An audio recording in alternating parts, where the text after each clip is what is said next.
हसनैन साहब मेरे पास आओ। जी मैं बना रहा हूँ। कुर्सी एक दिला दो, कुर्सी वाली को ना दिला दो।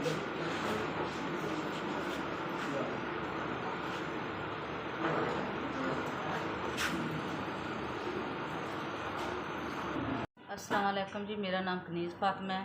मेरे 5 बच्चे ने। बंदा मेरा ड्राइवर सी। साडे बहुत अच्छे जिहड़े ना वक्त गुजर रहा सी।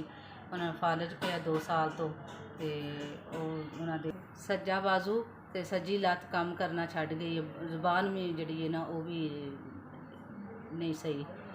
बच्चे मेरे छोटे छोटे ने ते मुख्तलिफ क्लासां पढ़दे ने ते दूसरियां दा सहारा लैके मैं उन्हें खड़ा करनी हाँ। तो मैं बाहर भी नहीं जा सकती, मेहनत मजदूरी भी नहीं कर सकती कि घर इन्हों कौन संभालेगा।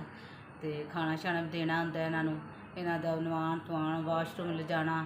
तो जो कुछ साढ़े कोल आई असी वेच वट के इन्हों उत्ते ला चुके हाँ। तो महंगाई इन्नी है कि बच्चों की रोटी जी पूरी करनी मुश्किल है। तो बिल बिजली का आ जाओ साढ़े कोल अदा नहीं होंदा। तो दवाइयां इन्नियां कोई महंगियां ने कि असी बिल अदा नहीं कर सकते। 4 5 तुहाडा कल्लिया 5000 रुपया मैनू लभ गया।